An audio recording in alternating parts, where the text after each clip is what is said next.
1967-86 ప్రాంతంలో అభివృద్ధి పనులు చేపట్టినప్పుడు ఏ విధంగా మార్పు చెందింది, రూపాంతరం చెందింది.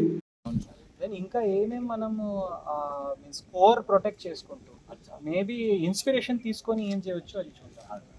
నేను నోట్ చేసుకున్నాను సార్, దీనికి సంబంధించి కూడా దీంట్లో ప్రపోజల్స్ లో ప్రతిపాదనలో ఇంక్లూడ్ చేస్తాను. తర్వాత కాపరాముల దాంట్లో ఇది ఉంది కానీ బట్ దాంట్లో అయితే టెంటేటివ్ గా ఒక ప్రపోజల్ ఏంటంటే పార్కింగ్ 150 కార్స్, ఒక 10 బస్సెస్, దాంతో ఒక 5 crores తోటి ఇది డెవలప్ చేద్దామని. తర్వాత ఒక theme digital Ramayanam theme digital museum ఒకటి చేద్దామని చెప్పేసి, ఒక 7 కాండలు 7 గదులుగా ఉండేటట్టుగా సప్తకాండలు. తర్వాత తూము నరసింహదాస్ ఆడిటోరియం అని ఒకటి, దాంట్లో కల్చరల్ ఈవెంట్స్, కళ్యాణాలు జరుపుకోవడానికి. తర్వాత VIP and VVIP guest rooms అవి దీంట్లో ప్రపోజ్ చేద్దామని. దీంట్లో ఒక రామదాసు కూడలి, ఒక ప్లాజా లాంటి ఒక 11 crores తోటి, దమ్మక్కది, రామదాస్ది, తూము నరసింహదాస్ది, దశావతారం గార్డెన్, గోశాల, ఇవన్నీ కూడా. అంటే గోశాల ఇప్పుడు ఇక్కడ ఉంది, దాన్ని అక్కడికి ఆ ప్రాంతంలోకి షిఫ్ట్ చేసుకుందామని చెప్పేసి ఈ ప్రపోజల్ సార్. ఇదేమో ఇంకా బియాండ్ భద్రాచలం పెట్టడం కోసం ఇప్పుడు మనకి రెడ్డిపాలెం వైపు అక్కడ ఒక వితౌట్ ల్యాండ్ అక్విజిషన్ ఒక 82 crores ప్రపోజల్ ఏంటంటే construction of hotels, tribal museum, అది టెంటేటివ్ ప్రపోజల్. తర్వాత పురుషోత్తపట్నం వైపు మనం కరెంట్గా ఈరోజు డిస్కస్ చేయబోయేటువంటి లొకేషన్ దాని మీద ఒక 15 కోట్ల స్పిరిచువల్ అండ్ ఎకలాజికల్ డెవలప్మెంట్ అని, రామవనం డెవలప్మెంట్, ఎండోమెంట్ ల్యాండ్ పురుషోత్తపట్నం దగ్గర, నక్షత్ర వనము, ఫ్లవర్ గార్డెన్స్, హెర్బల్ గార్డెన్, గోశాల, తులసి వనము, అన్ని ప్రపోజ్డ్ అకామిడేషన్ ఇక్కడ మన పర్ణశాల వైపు వెళ్ళిన తర్వాత ఎన్హాన్స్డ్ టౌన్ ఇన్ఫ్రాస్ట్రక్చర్.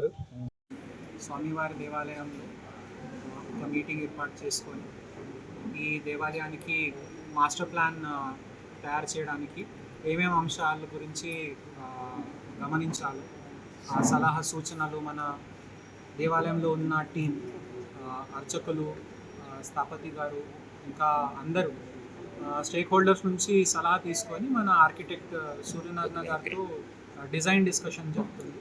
సో దీని ద్వారా ఈ మన పవిత్రమైన అండ్ చాలా ప్రసిద్ధి ఉన్న ఈ దేవాలయానికి ఏ విధంగా నెక్స్ట్ లెవెల్కి తీసుకుపోవాలో దాని గురించి చర్చ అవుతుంది.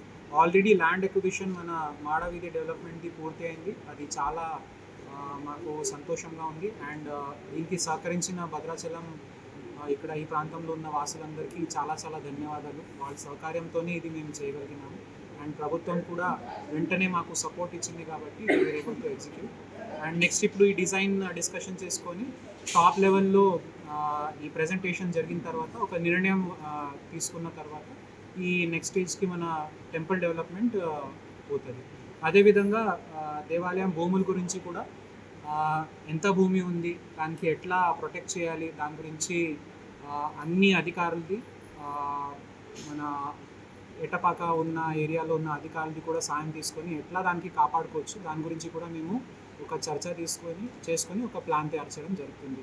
సో దీంట్లో అందరు అధికారులు సహకరించాలని our also officials from Andhra Pradesh also we are going to request them to provide necessary support. Thank you very much. Like చేయండి, షేర్ చేయండి, సబ్స్క్రైబ్ చేయండి. మరిన్ని వీడియోల కోసం బెల్ సింబల్ పై క్లిక్ చేయండి.